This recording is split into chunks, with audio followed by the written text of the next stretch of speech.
Hi friends, తమిళ్లో release అయిన మహాసేన్హా అనే సినిమాని మహాసేన పేరుతో తెలుగులో రిలీజ్ చేశారు. విమల్ హీరోగా నటించిన ఈ సినిమా ఎలా ఉందో చూద్దాం. ఓ అటవీ ప్రాంతంలో 2 తెగలు ఉంటాయి. ఆ 2 తెగలకి ఓ దేవుడి విగ్రహం ఉంటుంది. మాకు కావాలంటే మాకని కొట్టుకుంటూ ఉంటారు. అది అనాదిగా పారంపర్యంగా శత్రుత్వం కొనసాగుతూ ఉంటుంది. ఇద్దరు ప్రేమికులు అటు ఇటు ఉండి విడిపోయి 2 తెగల్ని నడుపుతూ ఉంటారు. అలాంటి సమయంలో ఆ విగ్రహం కోసం కొంతమంది బయట వ్యక్తులు కూడా వచ్చి చేరతారు. ఆ విగ్రహం చివరికి ఎవరి దగ్గరికి చేరింది అన్నదే సినిమా. విమల్ నటించిన ఈ సినిమాలో యోగిబాబు ఉంటాడు, జాన్ విజయ్ ఉంటాడు. ఎంతమంది ఉన్నా సరే సినిమా అంత ఎంగేజింగ్గా అనిపించదు. ఇష్టం వచ్చినట్టు తీసి పడేశారు అనిపిస్తుంది. సినిమా స్టార్టింగే హీరో హీరోయిన్లు ఇద్దరు లవ్ చేసుకుంటూ ఉంటారు. ఆ నెక్స్ట్ సీన్లోనే వాళ్ళిద్దరిని విడదీసి అటు ఇటు తీసుకుపోతారు.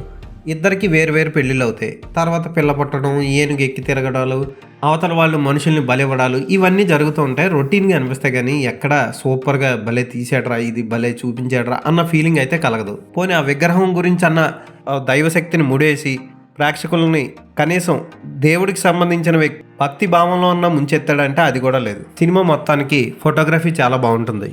అందమైన లొకేషన్స్లో చక్కగా తీశారు. యోగిబాబు ఉన్న పెద్దగా నవ్వించింది ఏం లేదు. ఈ గొడవలన్నీ ఒక ఎత్తు అయితే మళ్ళీ కాలేజ్ స్టూడెంట్స్ ఎక్స్కర్షన్ ఒకటి.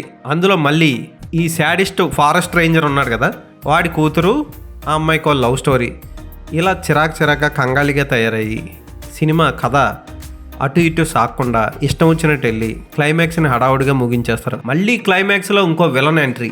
టైంపాస్కి ఏ సినిమాలో లేకపోతే ఈ సినిమాని ఒకసారి చూడండి. తెలుగు డబ్బింగ్ పర్వాలేదు, బాగానే ఉంది. పాటలు అయితే ఘోరంగా ఉంటాయి.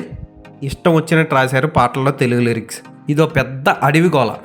ఈ సినిమాకి నేను ఇచ్చే రేటింగ్ 2/5.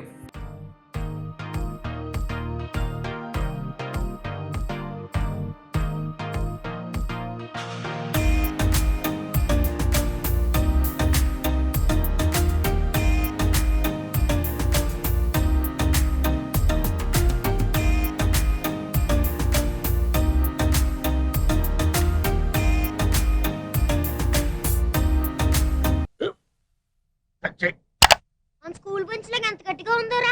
కొట్రా, కొట్టు, పర్లేదు, కొట్టు. అబ్బా చైన్ పెట్టేసింది బాబాయ్. ఆ, నీకు నొప్పి. ఏంటి ఆ, నువ్వు కొడతావా? కమా బీట్ మీ యార్. వద్దు బాబాయ్.